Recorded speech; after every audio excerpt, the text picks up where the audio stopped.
August 26th here in southern Ontario, Canada.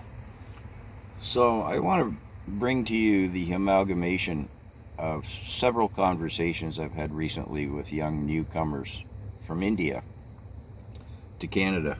But let me preface it by saying since 2022, Canada has granted 4.1 million work visas, temporary work visas. 4.1 million. Let that percolate for a minute.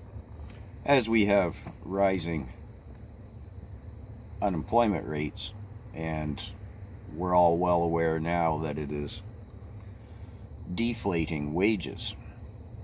And I'll come to a case in point here in a moment regarding that deflation of wages.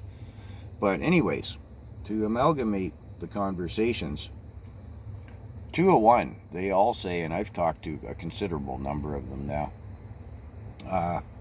interestingly enough, and kind of disappointing, most of them are more aware of our Canadian politics than what the average Canadian I talk to is.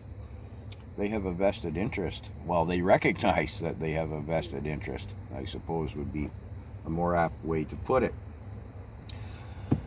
But they're disappointed greatly that they realize they've come to a country that is every bit as politically corrupt as the one they left, and that the illusion of prosperity that they were sold on, well, is just that, an illusion. So now I come to a specific case in point. The one fellow, to get your invitation for your PR, your permanent resident status, I'm not going to get into what's involved in that here, but whether you're on a work permit or a student permit, and the two sort of overlap in a sense of the hoops you have to jump through to reach the criteria for the invitation for your PR.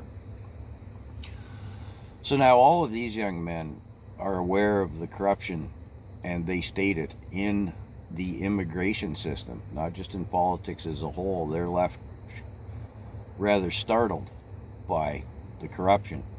A lot of these little agencies that will help them, these guys are smart enough they don't get caught up in that messy, filthy trap. Let's be blunt. And the schools that they're attending are legitimate. They're not paper mills with an office above a strip mall in a back corner of Brampton, for example. So anyways, this one fellow was saying, well, they've cut back the hours that they can work when you're on a student visa, just as an example. And they raised the student money requirement from $10,000 to $20,000. So this guy is taking IT courses, but he has to go back to school next year full time, and he has to have 20 grand saved up. And he's going, can you imagine? I've got to save 20 grand on a minimum wage, because that's all he can get. 4.1 million and an escalating unemployment rate. Let's remember that. He's got to save 20 grand for school for next year, and pay taxes, keep a roof over his head, and feed himself. Yeah, it's pretty burdenous.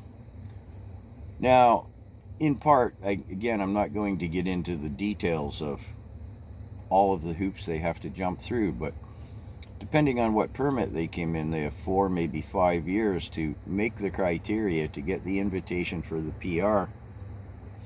And what they work at, I mean, just as an example, slinging coffee at Tim Hortons, you got to work a lot longer than you do if you were to work in as a nurse or something. Just as an example, there's different levels of employment and the value thereof.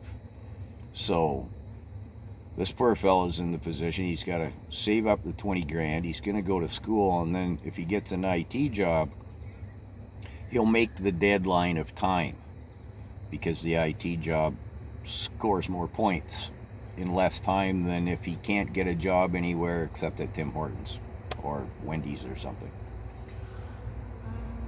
I know I've been rambling, but the point is, they see the corruption because they're, if not directly involved in it, on the periphery of it, they see it. And by that corruption, I mean specifically the corruption within the immigration system. And in summation, 201, they all say, why does your government keep bringing in so many people? Well, in fact, the one individual said, our government. He doesn't have his PR status yet, but he already refers to himself. I mean, he's committed to being here. Why does our government do this? Which then leads me into discussing the World Economic Forum with them. And they're batting about 50% on that as to being aware of it and its influence. I gotta go.